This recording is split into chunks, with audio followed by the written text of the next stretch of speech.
تو اس رب تبارک و تعالیٰ کی عبادت اور ریاضت کی جائے، کیونکہ اس نے ہمیں حیات دی ہے فقط اس لیے کہ اس رب کی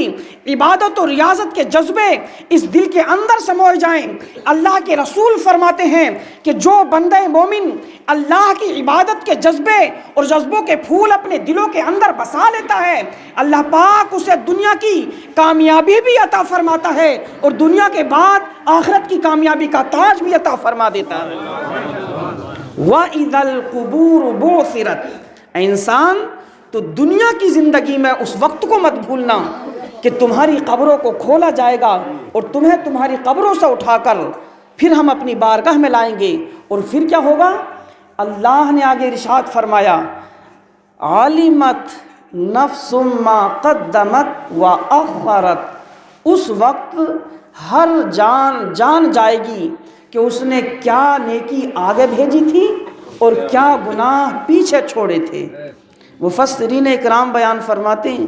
کہ دنیا کے اندر جو انسان اپنی آل اولاد، مال و دولت، اپنی سرفرازی اور منصب، یہ سب کچھ چھوڑ کر جاتا ہے، کل بروز قیامت وہ سب ان باتوں کو یاد کرے گا اور سوچے گا کہ میں نے یہ گناہ کر چھوڑے دنیا کے اندر، مگر ایک طرف وہ اپنی نیکیوں کو دیکھے گا۔ اللہ کے رسول صلی اللہ تعالیٰ علیہ وسلم ارشاد فرماتے ہیں کہ لوگوں، جس وقت بارگاہ الہی میں کھڑے ہوگے اور تم اپنی بائیں طرف دیکھو گے تو ادھر تمہارے گناہ کی پوٹلی بندی ہوگی، اور جب تم اپنے گناہوں کی طرف سے ہٹ کر کے اپنی دائیں طرف دیکھو گے تو ادھر تمہارے حسنات اور نیکیاں جمع ہوں گی۔ ادھر جب تم بائیں طرف کو دیکھو گے تو غمگین ہو جاؤ گے، لیکن اسی کے ساتھ ساتھ جب تم اپنی نیکیوں کو دیکھو گے، اپنی نمازوں کو دیکھو گے، اپنے روزہ و جزا و صدقات و خیرات کو دیکھو گے، اپنے والدین کے ساتھ کیے ہوئے حسن سلوک کی نیکیوں کو دیکھو گے تو تم اس وقت خوش ہو جاؤ گے اور اللہ کی بارگاہ میں عریضہ پیش کرو گے کہ اے مالک تو کریم پروردگار ہے، تو ہمارے گناہوں کو نہ دیکھ اپنی شان کریمی سے ہماری مغفرت فرما دے۔ عَلِمَتْ نَفْسٌ مَّا قَدَّمَتْ وَأَخَّرَتْ، اے لوگو تم جان جاؤ گے اس وقت جو نیکیاں تم نے آگے بھیجی ہوں گی اور جو گناہ تم نے دنیا کے اندر کیے ہوں گے، ان ساری چیزوں پہ تمہاری نگاہ خود بصیرت رکھتی ہے، تو اس دن کو یاد کرو، اور یاد کرنے کا مطلب یہ ہے کہ تم موت کو بھی یاد کرو۔ اللہ کے رسول صلی اللہ علیہ وسلم ارشاد فرماتے ہیں کہ جو بندہ مومن دنیا کے اندر ایک دن میں اپنی موت کو 20 بار یاد کرتا ہے، اللہ تبارک و تعالیٰ موت کی سختیاں اس پر بالکل آسان فرما دیتا ہے۔ موت کو یاد کیا کرو۔ اللہ کے رسول صلی اللہ علیہ وسلم ارشاد فرماتے ہیں، بخاری شریف کی حدیث پاک ہے، اکثروا ذکر ہاذم لذات الموت، اے لوگو لذتوں کو ختم کر دینے والی چیز یعنی موت کو اکثر و بیشتر یاد کیا کرو۔ آج دنیا کے اندر ہم تو یہی زیادہ تر اپنا المیہ ہے کہ کاروبار میں، بیوی بچوں میں اور دنیا کے کاموں میں اتنے زیادہ مشغول ہیں کہ ہم اپنی آخرت کو زیادہ تر بھلا بیٹھے ہیں، لیکن عقل مندی اس میں نہیں ہے صاحبوں۔ اب یہ جو آیت پاک ہے نا، یہ 5 آیتیں ہوئیں اور ان کا مفہوم، اس کے بعد اللہ نے ارشاد فرمایا، دیکھیے کتنے پیارے انداز میں اللہ ہم سے کلام فرماتا ہے، اور ارشاد فرمایا یا ایھا الانسان ما غرک بربک الکریم، اے انسان تجھے تیرے کرم فرمانے والے پروردگار سے دنیا کے اندر کس چیز نے دھوکے میں رکھا۔ یہ ساری باتیں ہو جائیں گی کہ اے انسان تو اس وقت کو یاد کر کہ جب آسمان پھٹ جائے گا، تارے جھڑ پڑیں گے،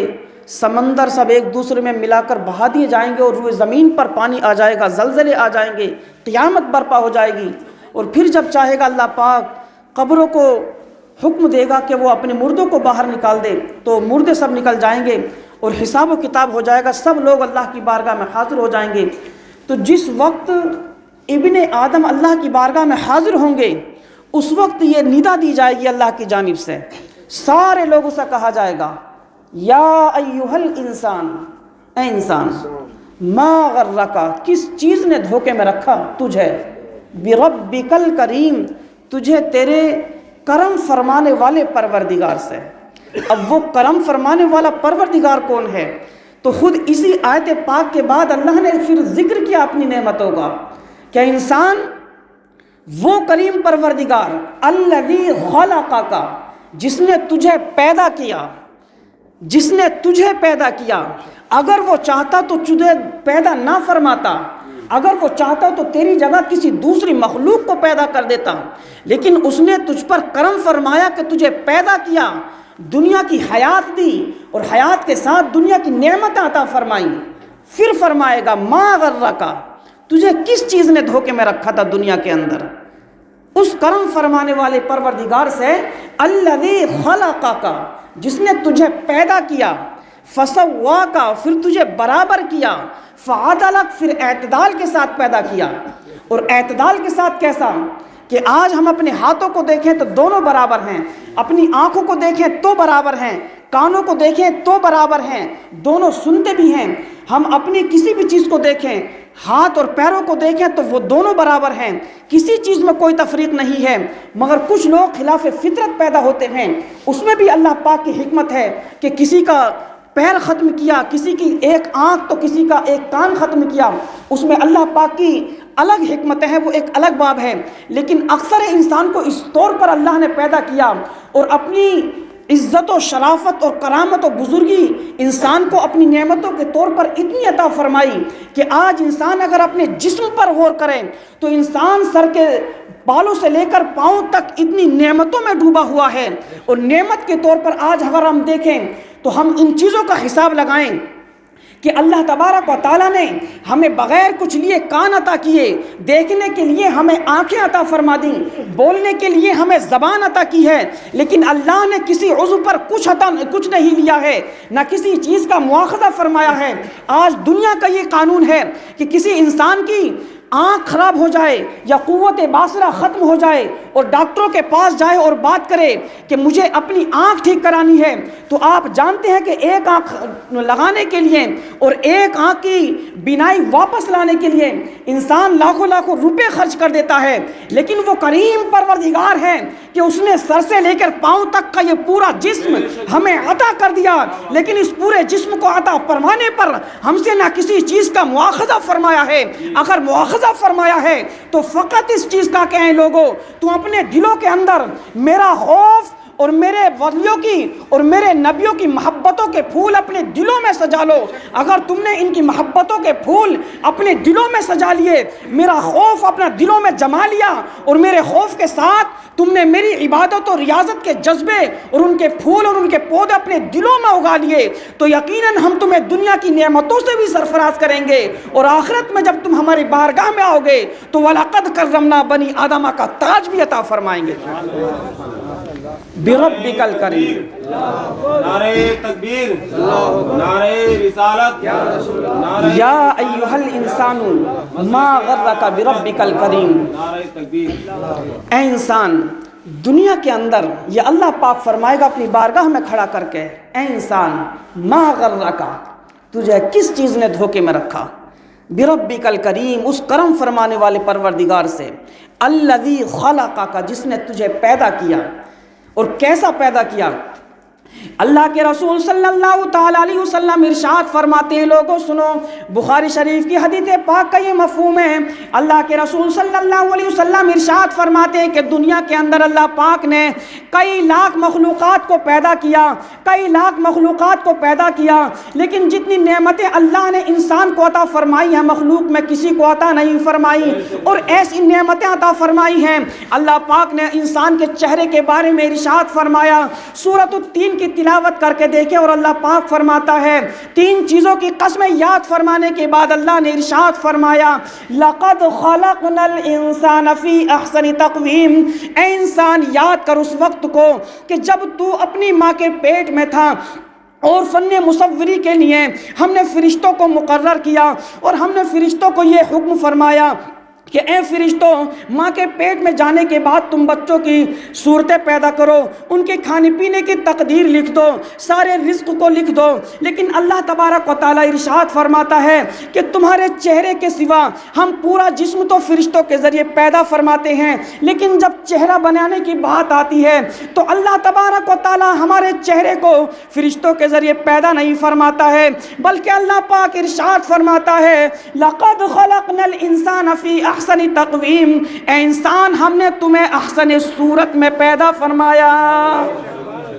اللہ کے رسول صلی اللہ علیہ وسلم ارشاد فرماتے ہیں لوگوں یاد کرو اللہ کی ان نعمتوں کو کہ اللہ تبارک و تعالیٰ نے اس کائنات عالم کے اندر جتنا حسین و جمیل اور خوبصورت انسان کو پیدا کیا ہے، کائنات کے اندر اتنی خوبصورت چیز کسی کو پیدا نہیں کیا۔ اگر اللہ کی اس نعمت کا بھی ہم اگر شکر ادا کرنا چاہیں تو شکر ادا نہیں کر سکتے۔ ہاتھ کتنی بڑی نعمت ہے،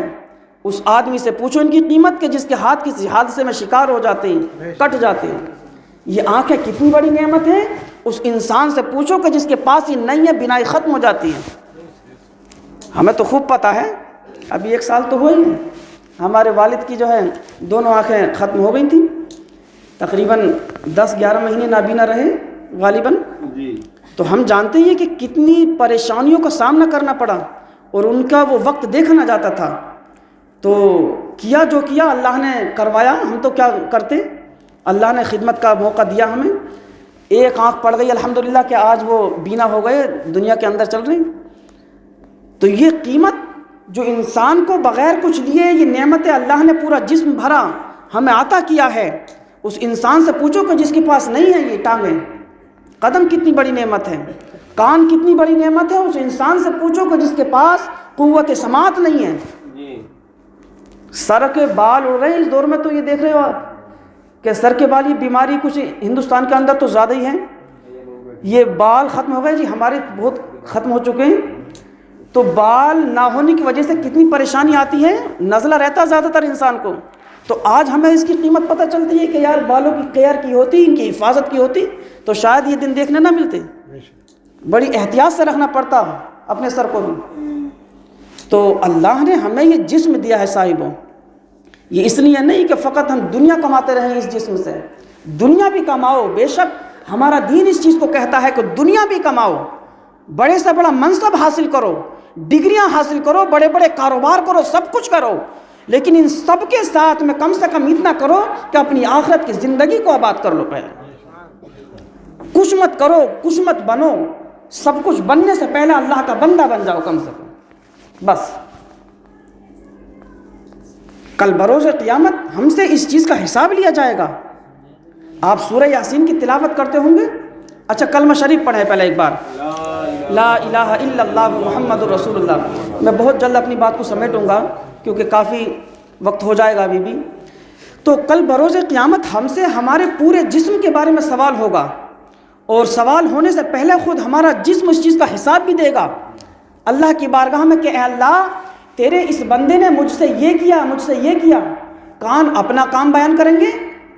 منہ اپنا، آنکھیں اپنا باتیں بیان کریں گی، ہاتھ اپنا کام بیان کریں گے کہ اے مالک ہم سے یہ کام کیے تھے۔ پیر اپنی باتیں بیان کریں گے، میں اپنی طرف سے نہیں کہہ رہا۔ آپ 23واں پارہ پڑھیں سورہ یاسین کے اندر، اللہ پاک نے فرمایا الیوم نختم علی افواہہم، اے لوگوں یاد کرو اس دن کو کہ جس دن ہم مہر لگا دیں گے تمہارے منہوں پر۔ الیوم نختم علی افواہہم، جس دن ہم لوگوں کے منہوں پر مہر لگا دیں گے۔ مہر سے مراد یہ کہ تالا لگا دیا جائے گا، بند کر دی جائے گی زبان سے بولنے نہیں دیا جائے گا، کیونکہ بعض انسان ایسے ہوں گے کہ اپنے گناہوں کو جھٹلائیں گے کہ اے مالک میں نے یہ گناہ نہیں کیے۔ تو اللہ تبارک و تعالیٰ منہ سے بولنے کی جو قوت تکلم ہے اس کو بند فرما دے گا، اور پھر زبان کے علاوہ پورے جسم کو اللہ پاک حکم دے گا کہ اے اعضائے بدن تم بیان کرو کہ یہ میرا بندہ روئے زمین پر کیا کرتا تھا تم سے۔ تو اللہ پاک نے اس کا ذکر کیا سورہ یاسین کے اندر، اے لوگو اس دن کو مت بھولنا، تم یاد کرو اس دن کو۔ الیوم نختم، کہ جس دن ہم مہر لگا دیں گے علی افواہہم، لوگوں کے زبانوں پر۔ اور پھر کیا ہوگا؟ زبانوں پر تو مہر لگ جائے گی۔ اللہ پاک آگے ارشاد فرماتا ہے وَتُكَلِّمُنَا أَيْدِيهِمْ، اور لوگوں کے ہاتھ ہم سے کلام کریں گے۔ زبان تو بند ہو جائے گی۔ اب ہر آدمی، میں، آپ، میرے نسل، میرے عزیز و اقارب، میرے دوست و احباب، ہر انسان اپنا محاسبہ کرے کہ ہم اپنے ہاتھوں سے آج کیا کر رہے ہیں۔ ان ہاتھوں کا حق تھا کہ ان ہاتھوں سے ہم کسی غریب و بیوہ کی مدد کریں، ان ہاتھوں کا یہ حق تھا کہ ان ہاتھوں کے ذریعے کسی کا اچھے کام کریں، کسی کا سہارا بنیں، ان ہاتھوں سے ہم کلام پاک اٹھائیں۔ کلام پاک اٹھانے کے بعد اس زبان کا یہ حق تھا کہ اس سے تلاوت قرآن پاک کریں، اللہ کی حمد و ثنا بیان کریں۔ ان آنکھوں کا یہ حق تھا کہ اچھی چیزوں کو دیکھیں۔ یہ ساری کی ساری چیزیں ان کی یہ حقوق ہیں یہ۔ وَتُقَلِّمُنَا أَيْدِيهِمْ، اللہ پاک فرماتا ہے کہ اے لوگوں اس دن کو مت بھولنا، تمہارے ہاتھ ہم سے کلام کریں گے، تم سے ہم پوچھیں گے بھی نہیں، تمہارے ہاتھ خود بتا دیں گے کہ دنیا کے اندر تم نے نیکیاں کی تھی یا ان ہاتھوں سے تم کسی کا سہارا یا مددگار بنے تھے، یا ان ہاتھوں کے ذریعے تم نے کسی پر ظلم و جبر کے پہاڑ ڈھائے تھے، یہ سب بیان ہو جائے گا۔ اللہ کے رسول صلی اللہ علیہ وسلم نے ارشاد فرمایا کہ اے لوگوں تم اس دن کو یاد رکھنا، اور میں آپ کو بتاؤں اس کے تعلق سے دو حدیث پاک کے دو مفہوم ہیں اس کے۔ اللہ کے رسول صلی اللہ علیہ وسلم نے ارشاد فرمایا کہ کل بروز قیامت جب انسان کو اللہ پاک اپنی بارگاہ میں حاضر کرے گا تو انسان کے ہاتھوں کو حکم دے گا کہ اے ہاتھوں تم بیان کرو کہ تمہارے ذریعے اس بندے نے دنیا کے اندر کیا کیا کام کیے تھے۔ اگر نیکیاں کی ہوں گی تو نیکیاں بیان ہوں گی، اگر بدیاں بیان ہوں گی تو بدی بیان کریں گے، لیکن قربان جاؤ اس وقت پر کہ کاش اللہ پاک ہمیں وہاں پر رسوا نہ فرمائے اور ہمارے ہاتھ ہماری مخالفت کی بجائے ہماری موافقت میں بولتے ہوئے نظر آئیں۔ اللہ کے رسول صلی اللہ علیہ وسلم ارشاد فرماتے ہیں کہ لوگوں بعض وہ انسان ہوں گے کہ جن کے ہاتھ ان کی موافقت بیان کریں گے اور کہیں گے کہ پاک پروردگار اس بندے نے دنیا کے اندر ہاتھوں کے ذریعے یہ کام کیے تھے، اچھے کام کیے تھے، بیواؤں کا، مساکین کا، غریبوں کا، یتیموں کا یہ ماوا بنا تھا، ان کے ذریعے ہماری اس نے مدد فرمائی تھی۔ اللہ پاک ہاتھوں سے کہے گا کہ اے ہاتھوں بتاؤ تم کیا چاہتے ہو، تو وہ ہاتھ عرض کریں گے کہ مالک تیرے جس بندے نے ہم ہاتھوں کے ذریعے تیری مخلوق کی مدد فرمائی تھی، اچھے کام کیے تھے، آج ہم چاہتے ہیں کہ تو ہمارے ساتھ میں ہمارے کہنے کے مطابق اپنے اس بندے کی مغفرت فرما دے۔ تو اللہ تبارک و تعالیٰ اپنے کرم بالائے کرم بندوں پر یہ فرمائے گا اور ارشاد فرمائے گا کہ اے ہاتھوں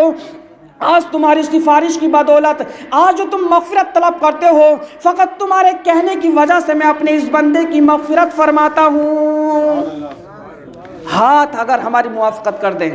اور آگے ارشاد فرمایا وَتَشْهَدُ أَرْجُلُهُمْ بِمَا كَانُوا يَكْسِبُونَ، اور تمہارے کیے ہوئے کی گواہی تمہارے قدم دیں گے۔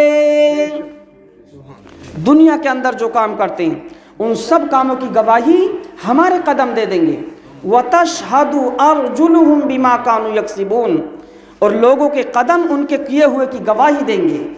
اللہ کے رسول صلی اللہ علیہ وسلم نے ان کے تعلق سے بھی بیان فرمایا کہ جس بندے مومن کے بارے میں اس کے قدم موافقت بیان کریں گے، موافقت بیان کرنے کے بعد اللہ پاک ان قدموں سے پوچھے گا کہ قدموں تم کیا چاہتے ہو؟ اگر ہم نے ان قدموں کے ذریعے مسجدوں کی جانب دوڑ لگائی ہوگی، مدارس کی طرف ہم نے دوڑ لگائی ہوگی، یا ان قدموں کے ذریعے ہم نے اچھائیوں کے کاموں کی طرف قدم بڑھائے ہوں گے، تو کل بروز قیامت یہ قدم بیان کریں گے کہ اے مالک اور اے کریم پروردگار تو اپنے اس بندے کی ہماری بدولت مغفرت فرما دے۔ تو اللہ تبارک و تعالیٰ ان قدموں کو حاضر کر کے اور انہیں گواہ بنا کر کہے گا کہ اے قدموں میں نے تمہاری سفارش طلب کرنے کی برکت سے اپنے اس بندے مومن کی مغفرت فرما دی ہے۔ کچھ مت کرو۔ اور کہیں پر اگر یہ کوئی ایسا واقعہ آ بھی جائے کہ شیطان کہیں نہ کہیں گناہ پر ابھار ہی دیتا، تو ہم یہ بھی دیکھ لیتے ہیں کہ اللہ پاک نہیں دیکھ رہا، بندے نہیں دیکھ رہے، کیونکہ ایسا ہے کم علمی کی وجہ سے۔ تو کم سے کم اتنا سوچ لو، کم سے کم کہ کوئی دیکھے یا نہ دیکھے لیکن ہمارا جسم ہمیں دیکھ رہا ہے، ہمارا جسم ہمیں دیکھ رہا ہے، کم سے کم اتنا ضرور سوچ لیں۔ اگر یہ تصور ہم نے کر لیا کہ ہمارا جسم ہی ہمیں دیکھ رہا ہے تو انشاءاللہ اللہ تبارک و تعالیٰ کا یہ خوف ہمیں اپنے دلوں میں رکھنا، انشاءاللہ ایک دن وہ آئے گا کہ اللہ پاک اس خوف کی برکت سے اللہ پاک ہماری نسلوں کی، ہمارے عزیز و اقارب کی سب کی مغفرت فرما دے گا۔ بس اسی کے ساتھ میں آخری بات کہہ کر گزر رہا ہوں کہ اللہ تبارک و تعالیٰ نے ہمیں یہ موت اور حیات یہ دونوں چیزیں عطا کی ہیں، تو زندگی کے ساتھ اپنی موت کو بھی یاد رکھو۔ اور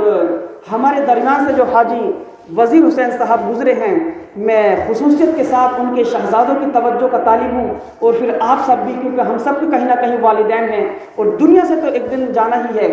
اللہ کے رسول صلی اللہ علیہ وسلم نے والدین کے بڑے حقوق بیان کیے.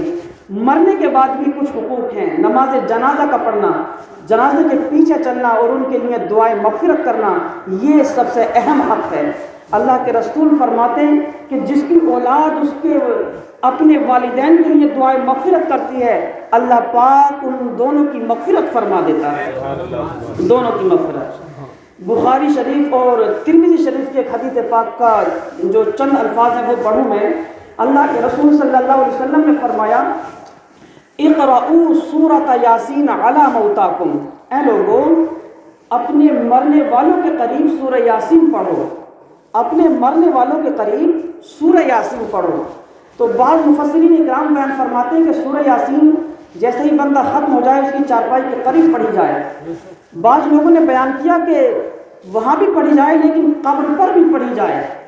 شیخ عبدالحق محدث دہلوی رحمۃ اللہ تعالی علیہ نے اس کو بیان کیا اور بیان فرماتے ہیں کہ جس بندے مومن کی اولاد اس کے مرنے کے بعد اپنے والدین کی قبر کے سرہانے کھڑے ہو کر سورہ یاسین کی تلاوت کرے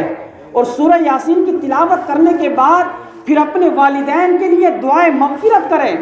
تو آپ بیان فرماتے ہیں بزرگان دین کہ اللہ تبارک و تعالیٰ سورہ یاسین کی تلاوت کی برکت سے پہلے اس دعا کرنے والی اولاد کی مغفرت فرماتا ہے، پھر اس کے والدین کی مغفرت فرما دیتا ہے. اگر توفیق ملے تو میں گزارش کروں گا کہ قبر پر جائیں. ویسے تو ہمارے پیارے نبی صلی اللہ علیہ وسلم نے یہاں تک بیان کیا کہ والدین کی قبروں پر تو ہر جمعے کو حاضر ہوا کرو، کیونکہ جمعے کا دن عید کا دن ہوتا ہے اور عید کے دن ہمارے مرحومین کی جو روحیں ہوتی ہیں وہ ہمارے گھروں پر آتی ہیں اور بڑی آرزویں لیے ہوئے آتی ہیں. اگر ثواب کے کام اور صدقہ و خیرات ان کو گھر سے ملتا ہے یا قبر پر جانے کے بعد بندہ عطا کرتا ہے، تو حدیث پاک میں یہاں تک بیان کیا گیا ہے کہ جس کے گھر والے زیادہ صدقہ جاریہ اور ثواب عطا کرتے ہیں اور ان کے پاس خوب نیکیاں ہوتی ہیں اس مرنے والے کے پاس، تو اس کے پاس جتنے دوسرے مدفون ہوتے ہیں مردے، وہ اپنی نیکیاں ان اپنے قریب والوں کو تقسیم فرما دیتا ہے اور اللہ پاک اس کی برکت سے اس کے قریب والوں کی بھی مغفرت فرما دیتا ہے. تو سورہ یاسین کی تلاوت کریں، اگر وہ نہ آئے تو قل هو اللہ شریف کی تلاوت کریں، الحمد کی تلاوت کریں. بہرحال قبروں کی زیارت کریں، کیونکہ اللہ کے رسول صلی اللہ علیہ وسلم نے فرمایا انی نہیتکم عن زیارت القبور، اے لوگوں میں نے تمہیں قبروں کی زیارت سے پہلے منع کیا تھا. ابتدائی اسلام کی بات ہے یہ. وہ عمل آن، اور رہی بات اب کی فزوروہا، تو تم قبروں کی زیارت کیا کرو. فإنہا تذکر الآخرہ، اس لیے کہ قبروں کی زیارت کرنا تمہیں آخرت کی یاد دلائے گا. وتزہد فی الدنیا، اور دنیا کی محبتوں کو تمہارے دلوں سے دور فرما دے گا. تو قبروں کی زیارت سے بڑی برکتیں ملتی ہیں. بہرحال اللہ پاک ہم سب کو عمل کی توفیق عطا فرمائے اور ہمیں اپنے والدین کی خدمت کا جذبہ عطا فرمائے. بعد وفات ان کے لیے دعائیں مغفرت کرنے کی سعادت نصیب فرمائے. سبھی حضرات کلمہ شریف پڑھیں. لا الہ الا اللہ محمد رسول اللہ وما علینا الا البلاغ. السلام علیکم ورحمۃ اللہ وبرکاتہ.